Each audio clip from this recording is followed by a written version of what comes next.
Assalamualaikum warahmatullahi wabarakatuh. Halo semuanya, salam berbahagia untuk kita semua. Semoga kita semua tetap dalam kondisi sehat ya.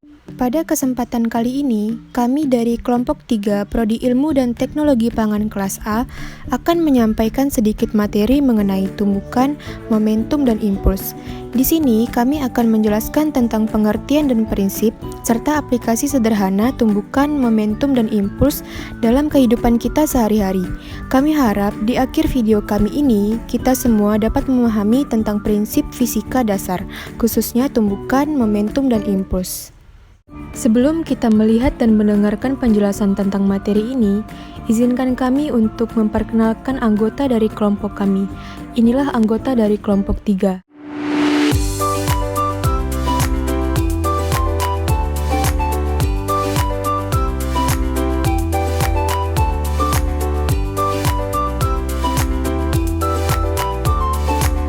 Baiklah, di sini kami akan menjelaskan tentang pengertian dari momentum, impuls, dan tumbukan. Momentum merupakan besaran vektor. Jika materi dalam keadaan diam, maka momentumnya sama dengan nol. Sebaliknya, semakin cepat pergerakannya, semakin besar juga momentumnya. Momentum akan berubah seiring dengan perubahan massa dan kecepatan. Selanjutnya, impuls. Impuls adalah besarnya perubahan momentum yang disebabkan oleh gaya yang terjadi pada waktu singkat. Hubungan impuls dan momentum yaitu hasil kali gaya dengan selang waktu singkat bekerjanya gaya pada benda tersebut dinamakan impuls. Selanjutnya yaitu tumbukan. Tumbukan adalah suatu peristiwa terisolasi di mana dua atau lebih benda atau benda-benda yang bertumbukan saling mendesakkan gaya yang relatif kuat selama waktu yang relatif singkat.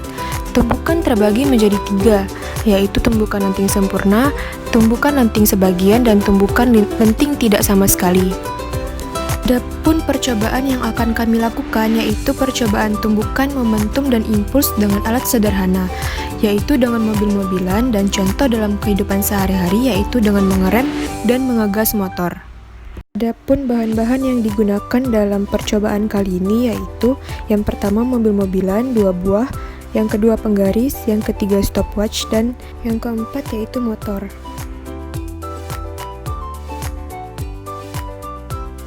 Motor yang digas atau direm ini mengalami perubahan gerak atau perubahan kecepatan.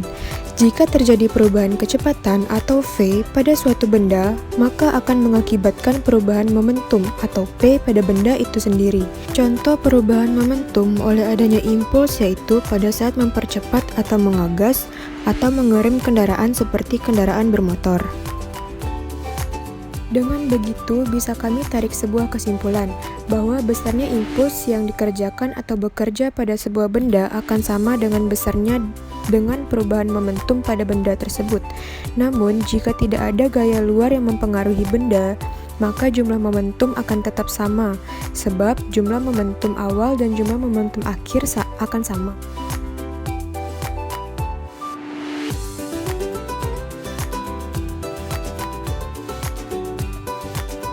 Pada percobaan pertama, kami menggunakan 2 buah mobil dengan massa yang sama dan dengan kecepatan yang sama. Dari hasil percobaan, mobil bertemu antara mobil satu dan mobil lainnya. Dan pada percobaan kedua, kami menggunakan 2 buah mobil dengan massa yang sama dan dengan kecepatan yang berbeda untuk salah satu mobil. Salah satu mobil, sebut saja mobil A, kami kenakan kecepatan dan mobil B dengan posisi awal diam. Tampak dari hasil percobaan, salah satu mobil terpental menjauh dari salah satu mobil lainnya. Adapun pada percobaan ketiga, kami menggunakan 2 buah mobil dengan massa yang sama dan dengan kecepatan yang berbeda untuk kedua mobil. Mobil A memiliki kecepatan yang lebih besar daripada mobil B, sehingga kemungkinan kedua mobil akan terpental karena diberi kecepatan yang berbeda dengan massa yang sama. Percobaan kedua mobil terpental menjauh. Berikut adalah hasil dari percobaan mobil pertama. Selanjutnya yaitu percobaan mobil kedua. Pada tumbukan 2 buah mobil selama mobil 1 dan 2 saling kontak, maka mobil 2 mengerjakan gaya pada mobil 1 sebesar F12. Sebagai gaya reaksi, mobil 1 mengerjakan gaya pada mobil 2 sebesar F21. Dua gaya sama besar tetapi berlawanan arah. Menurut 3 Newton, secara matematis dapat ditulis F12 sama dengan negatif F21 karena reaksi yang berlawanan arah. Dengan memasukkan rumus momentum yaitu M1V1 ditambah M2V2 sama dengan M1V1 aksen ditambah M2V2 aksen. Seperti yang dapat kita lihat bahwa jumlah momentum 1 dan 2 sebelum dan sesudah tumbukan adalah sama atau konstan.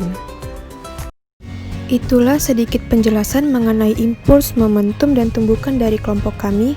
Semoga kita semua dapat lebih memahami dan dapat menerapkan konsep yang lainnya mengenai impuls, momentum, dan tumbukan. Sekian dari kelompok kami, kurang lebihnya mohon dimaafkan. Wassalamualaikum warahmatullahi wabarakatuh.